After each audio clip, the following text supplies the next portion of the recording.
Hello everyone, my name is Monica Goyal. Welcome back to my channel. तो आज मैं आप सबके लिए एक इजी सी मैथ की मल्टीप्लिकेशन की वर्कशीट लेकर आई हूँ जो बहुत ही इजी है और बच्चों को काफ़ी हेल्प मिलेगी मल्टीप्लाई सीखने के लिए। ओके, तो स्टार्ट करें। वीडियो स्टार्ट करने से पहले अगर अभी तक आपने मेरे चैनल को सब्सक्राइब नहीं किया हो तो प्लीज़ सब्सक्राइब कर दें। चलिए आगे बढ़ते हैं। सबसे पहले हम सॉल्व करेंगे फाइंड द प्रोडक्ट। ठीक है, प्रोडक्ट किसे बोलते हैं? मल्टीप्लाई को सॉल्व करने पर जो आंसर आता है उसको हम प्रोडक्ट बोलते हैं। ठीक है, मल्टीप्लाई के आंसर को हम बोलते हैं प्रोडक्ट, आंसर ऑफ मल्टीप्लाई।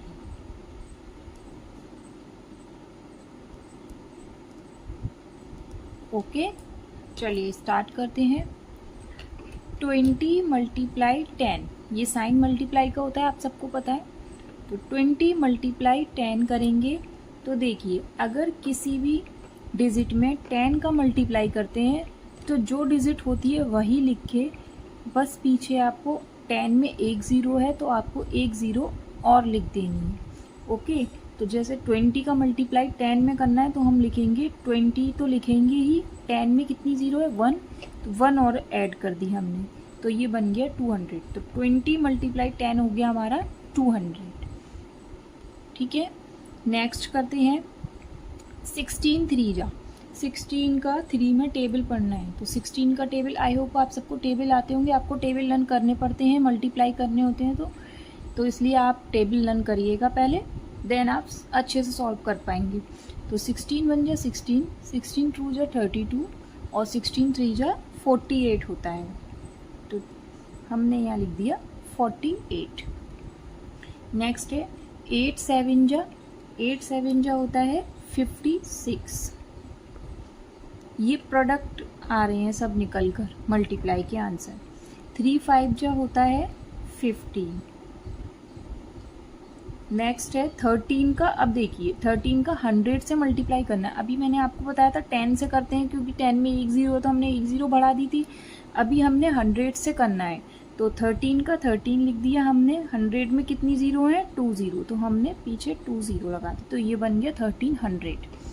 ठीक है, अब 1000 से करना है, तो 1000 में 3 ज़ीरो होती है, तो हम जो डिजिट से मल्टीप्लाई कर रहे हैं उसमें 3 ज़ीरो ऐड कर देंगे, तो ये बन गया 15,000। ओके, आई होप समझ में आ रहा होगा आप सबको। नेक्स्ट सॉल्व करते हैं। देखिए फिल इन द ब्लैंक्स, अब ये कुछ फिल इन द ब्लैंक्स दिए हैं, इनको हम फिल करेंगे। तो चलिए सॉल्व करते हैं। 12 मल्टीप्लाई 1, देखिए किसी भी डिजिट का अगर हम 1 से मल्टीप्लाई करते हैं तो हमेशा डिजिट आती है, क्योंकि 1 का कोई टेबल नहीं होता, 1 2 3 यही होता है, तो इसलिए किसी भी डिजिट का अगर 1 से मल्टीप्लाई करते हैं तो वह डिजिट आ जाती है। तो 12 का 1 से कर रहे हैं तो हम लिखेंगे 12, 12 1 जा 12। ओके, नेक्स्ट है 16 मल्टीप्लाई 0, अगर किसी भी डिजिट का 0 से मल्टीप्लाई करते हैं तो हमेशा 0 आता है, क्योंकि 0 का कोई टेबल नहीं होता, इसलिए हमें 16 का 0 से मल्टीप्लाई करने पर क्या आएगा 0, क्योंकि 0 का कोई टेबल नहीं होता, इसीलिए 0 आता है। 9 4 जा 36, तो 9 का टेबल हमने 4 टाइम्स पढ़ा। 9 1 जा 9, 9 2 जा 18, 9 3 जा 27 और 9 4 जा 36। ओके, चलिए नेक्स्ट देखते हैं। 8 मल्टीप्लाई डैश इक्वल टू 56। अब देखिए 8 मल्टीप्लाई डैश, 8 का कितने से मल्टीप्लाई करें कि 56 आ जाए। ठीक है, तो इसमें हमें क्या करना होता है, अब जैसे हमें टेबल नहीं आता तो हम क्या करेंगे, हम डिवाइड करके देख लेते हैं। वैसे तो आपको आना चाहिए कि 8 कितना मल्टीप्लाई करेंगे कि 50, अगर आपको 8 का टेबल आता होगा तो आप कर देंगे सॉल्व, और अगर टेबल नहीं आता तो आपको क्या करना पड़ता है, इसका डिवाइड आप इसमें कर देंगे, यानी जो प्रोडक्ट है उसमें मल्टीप्लाई जिससे करना है उस डिजिट का डिवाइड कर देंगे आप, तो ये हो जाएगा 7 बार। 8 7 या 56 होता है। ओके, नेक्स्ट है 12 मल्टीप्लाई डैश इक्वल टू 0। अभी मैंने आपको बताया था किसी भी डिजिट का 0 से मल्टीप्लाई करते हैं तो 0 आता है। अब आंसर 0 दिया है तो यानी 0 से ही मल्टीप्लाई हुआ होगा। ओके, नेक्स्ट है डैश मल्टीप्लाई 3 इक्वल टू 36। अब देखिए आगे का फिल करना है, किसका मल्टीप्लाई 3 में किया होगा कि 36 आया है, तो हमें तो नहीं पता किसका किया होगा। अगर जितने टेबल आते हैं उतने हम पढ़ के देख लेंगे, अगर आता है तो ठीक है वो लिख देंगे हम नंबर, लेकिन अगर हमें नहीं पता है तो हम क्या करेंगे, सेम जैसे ये वाला किया था, मैंने आपको बताया था 8 का 56 में डिवाइड कर दिया, ऐसे ही हम इसमें भी 3 का 36 में डिवाइड कर देते हैं। ठीक है, तो देखिए 3 का डिवाइड करेंगे, 3 का 3 में पड़ा, 3 बन जा 3 बार गया, नेक्स्ट 6 बचा है, 3 2 जा 6 तो आ गया 12, यानी 12 3 जा 36 होता है। ओके, चलिए नेक्स्ट एक्सरसाइज सॉल्व करते हैं। Solve the repeated addition method. अब ये कुछ मल्टीप्लाई दिए हैं तो इनको डायरेक्ट सॉल्व नहीं करना है, हमें इसको रिपीटेड एडिशन मेथड से सॉल्व करना है, यानी ऐड कर हमें सॉल्व करना है इसको। तो देखिए 4 है, 4 को हमें कितनी बार लिखना है, 5 टाइम्स, यानी 4 ऐड कह रहे हैं तो ऐड लगाया, 4 + 4 + 4 एंड +4 5 टाइम्स, 1 2 3 4 5। देखिए ऐड करेंगे अब इसको, 4 और 4 कितने होते हैं, 8, 8 में 4 ऐड किए तो 12, 12 में 4 ऐड किए तो आ गए हमारे 16, 16 में 4 ऐड किए तो आ गए हमारे 20। ठीक है, तो आंसर हमारा क्या आएगा, 20, 4 5 जा 20। तो ये होता है हमारा एडिशन मेथड। नेक्स्ट सॉल्व करते हैं 6 मल्टीप्लाई 2, यानी 6 को 2 टाइम्स, 6 मल्टीप्लाई ऐड मल्टीप्लाई 6 और 6 कितने होते हैं, 12, तो हमारा आंसर आ गया 12, 6 2 जा 12। नेक्स्ट है 8 मल्टीप्लाई 4, यानी 8 को 4 टाइम्स लिखना है हमें ऐड लगाकर। 8 और 8 कितने होते हैं, 16। ठीक है, 8 और 8 16, 16 में 8 प्लस किए तो 24, 24 में 8 प्लस किए तो 32, तो आंसर आ गया हमारा 32, यानी 8 4 जा 32। नेक्स्ट सॉल्व करते हैं। अब देखिए ये सिंपल मल्टीप्लाई है, तो जिसको भी मल्टीप्लाई नहीं आते तो आप सीख लीजिए।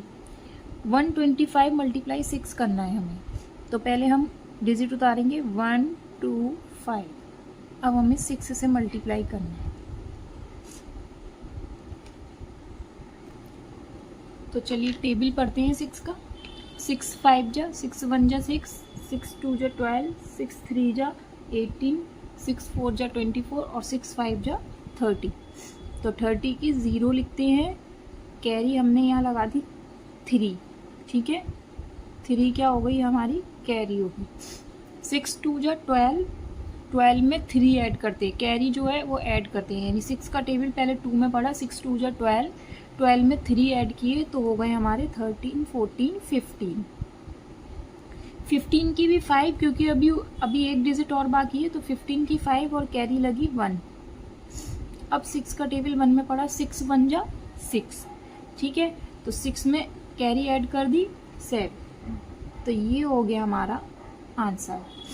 ये हमारा प्रोडक्ट निकल के आ गया 750। ओके, चलिए नेक्स्ट करते हैं। हमें दिया है 4 3 2 0 का 13 से मल्टीप्लाई करना है। देखिए ये 2 डिजिट वाला मल्टीप्लाई दिया है मैंने, तो आप 2 डिजिट वाला मल्टीप्लाई सॉल्व करेंगे। 3 का 0 में अभी मैंने आपको बताया था कि किसी भी डिजिट का 0 से मल्टीप्लाई करते तो 0 ही आता है, तो 3 का 0 में किया तो 0। 3 2 जा 6। ठीक है, कोई कैरी नहीं है। 3 3 जा 9, कोई कैरी नहीं है। 3 4 जा 12।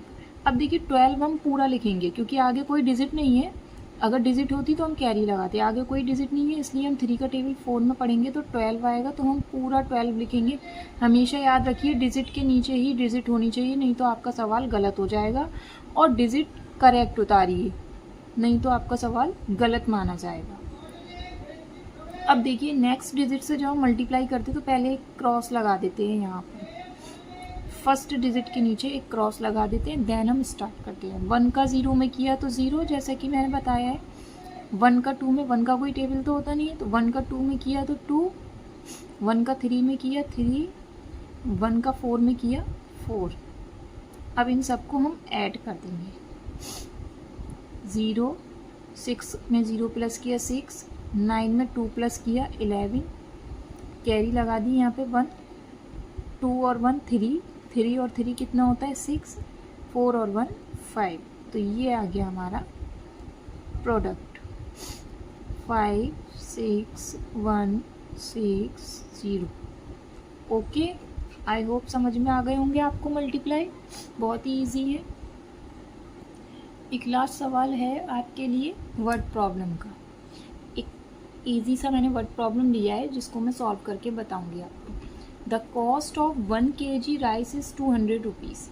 अगर हम 1 kg राइस लेने जाते हैं, यानी 1 किलो राइस लेने जाते हैं, तो उसकी कॉस्ट है 200 रुपीज़। ठीक है, तो हमें 5 kg राइस की कॉस्ट बतानी है। ठीक है, 1 kg की दी हुई है और हमें 5 kg की कॉस्ट बतानी है, यानी 5 किलो राइस कितने के आएंगे हमें बताना है। तो सबसे पहले हम लिखेंगे कॉस्ट ऑफ 1 kg राइस, जो भी हमें दिया है पहले हम वो लिख लेंगे। कॉस्ट ऑफ 1 kg राइस कितनी दी है 200 रुपीज़। ठीक है, अब हमें क्या निकालनी है 5 kg राइस, तो हम क्या लिखेंगे cost of 5 kg rice equal to 200 multiply 5। 200 का 5 से मल्टीप्लाई कर देंगे, क्योंकि 1 kg की कॉस्ट दी हुई है, हमें 5 की निकालनी है, तो हमने क्या किया इस 5 का मल्टीप्लाई 200 से कर देंगे। एक बार सॉल्व करके ज़रूर देखना चाहिए। 5 का 0 में किया 0, 5 का 0 में किया 0, 5 2 जा 10, तो हो गई हमारी 1000। यानी कितनी कॉस्ट आई है 1000 रुपीज़। तो 5 kg राइस कितने के होंगे 1000 रुपीज़ के। ओके, ये हो गया। वीडियो पसंद आई हो तो प्लीज़ मेरे चैनल को लाइक करें, सब्सक्राइब करें और वीडियो को शेयर करना ना भूलें। बाय।